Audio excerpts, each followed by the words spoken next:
In this video, we're going to talk about continuity in topological spaces. So recall we have a definition for continuity in functions between metric spaces.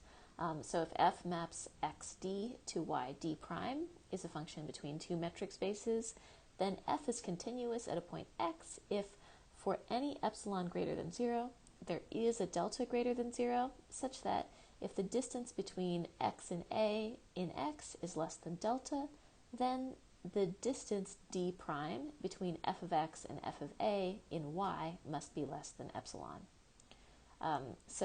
If we're just thinking here about f mapping the real numbers to the real numbers with the usual metric in both cases, we would sort of see immediately that f is not continuous at -1 because there is some epsilon. We could call that, whatever this distance is, here's an epsilon, such that no matter what delta we choose, being within delta of x does not imply that f of a is within a distance of epsilon from f of x. Whereas, at our point x equals 3, we are continuous. For any epsilon greater than 0, there is some delta greater than 0, such that being within delta of x implies that we're going to be within epsilon of f of x.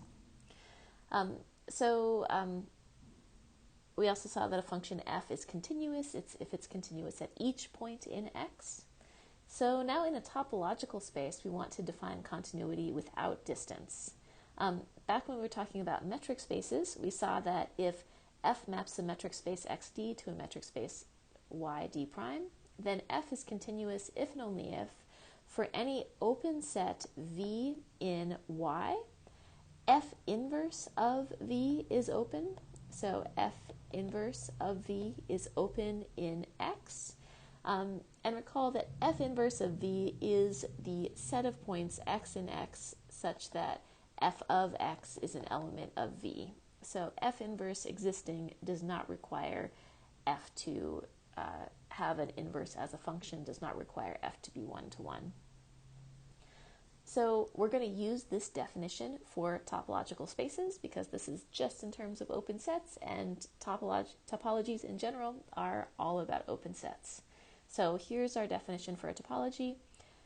The function f mapping the topological space x tau to the topological space y tau prime is continuous if for each open set v in y tau prime, f inverse of v is open in x tau. So that is going to be the definition that we use. Another definition we can also use that uses continuity at a point is the following.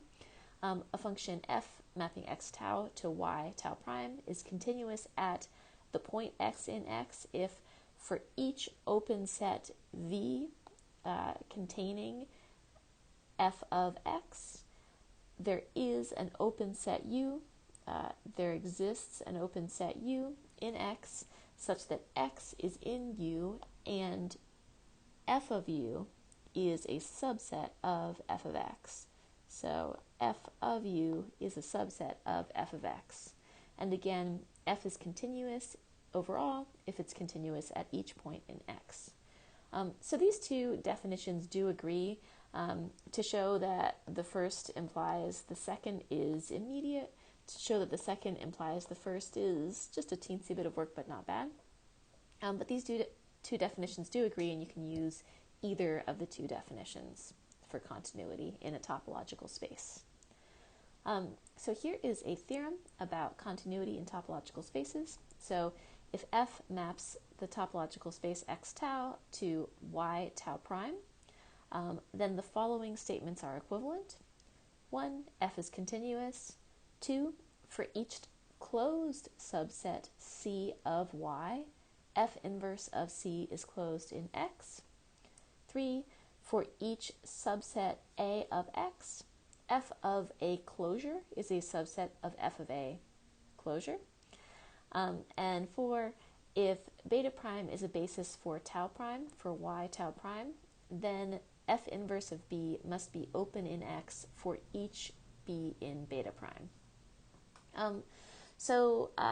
Let's think about a couple of these. So one, if and only if. Two, we've actually already proved that in the context of metric spaces, and this is just based on the duality between closed and open sets. But if you want to take a look back at the proof, it's the same as the proof we did of theorem 3.13 when we talked about continuity for metric spaces. Two, if and only if. Three, there's a clear write-up of this in the book, so I'm not going to go through that one. But let's do one, if and only if. Four. So let's do this one. So in the forward direction, suppose that f is continuous. That means that for any open set v in y tau prime, f inverse of v is open in x tau. So let's let beta prime be a basis for y tau prime, and let's let b be an element of beta prime. By definition of a basis then, since beta prime is a subset of tau prime, since it's a subcollection of the open sets, that means that b is open in y tau prime. So immediately, by definition of continuity, since b is open, f inverse of b is open in x tau. So this direction is immediate. Let's go with the other direction. Suppose that beta prime is a basis for y tau prime, and that for any b in b beta prime, f inverse of b is open in x tau. So let's let v be open in y tau prime. We want to show that f is continuous. We want to show that f inverse of v is open in x tau.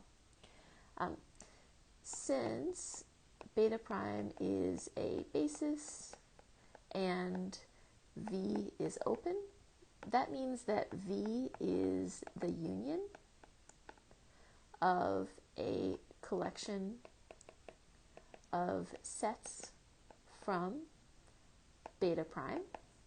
So let's say that v is equal to the union of b alpha for some collection b alpha, a subcollection of beta prime. So then, what can we say about this? We can say that for each b sub alpha, that means that by our hypothesis, this means that f inverse of b sub alpha is open in X. And so therefore the union of the f inverse of b sub alpha is open in X. We know that the union of arbitrary collection of open sets is open. So then that means that f inverse of v, which is equal to f inverse of the union of the b alphas by above, is equal to the union of the f inverses of the b alphas. And so, as we said above, this is open in X. And so we are done. We have shown that f is continuous because f inverse of v is open in X for any open set v in Y. So this is useful because this means that if we want to show a function is continuous, instead of looking at any arbitrary open set, we can look at any basis element, and sometimes this is easier, and show that for any basis element in y tau prime, its inverse is open in x tau.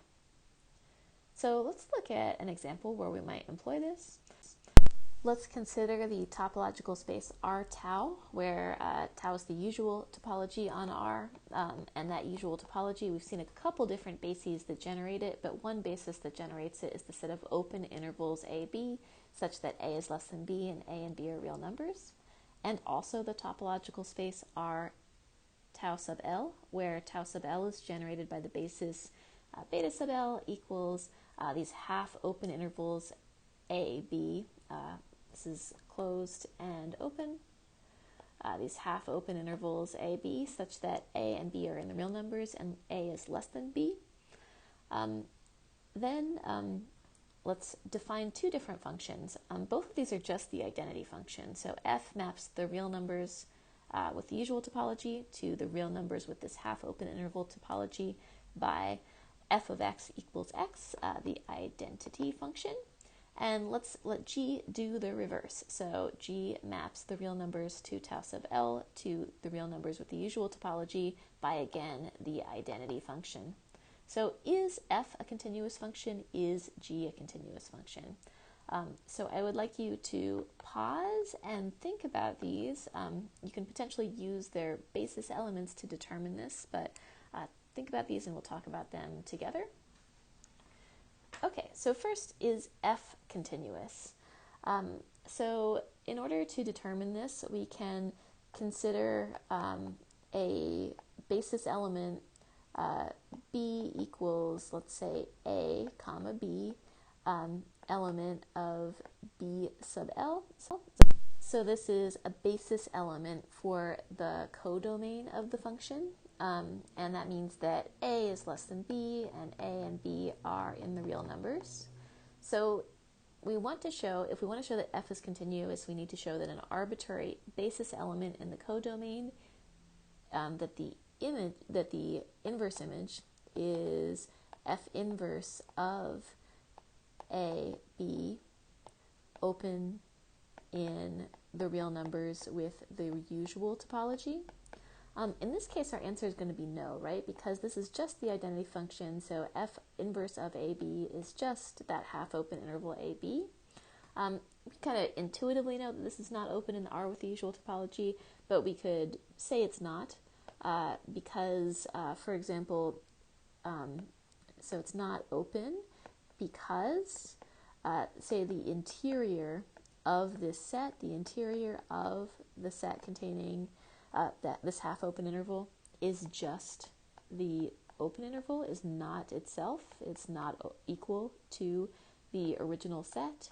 And because the interior is not equal to the original set, that tells us that this half open interval, AB, is not open in R tau. So because it's not the case that for any basis element in the codomain, f inverse of that basis element is open in the domain, so f is not continuous. Now, what about g? So g was mapping the real numbers with the lower limit or the half open interval topology to the real numbers with the usual topology. So let's let b equals the open interval from a to b be an element of the usual basis for this topological space. That means that a and b are in the real numbers, a is less than b.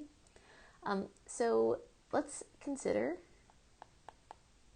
g inverse of this open interval ab. Again, this was just the identity function, so it's still the open interval ab. And is this open in R with the half open interval topology? So it turns out that this actually is open. So to show that it's open, we can show that AB is equal to the union of basis elements from this topology. So how could that be the case?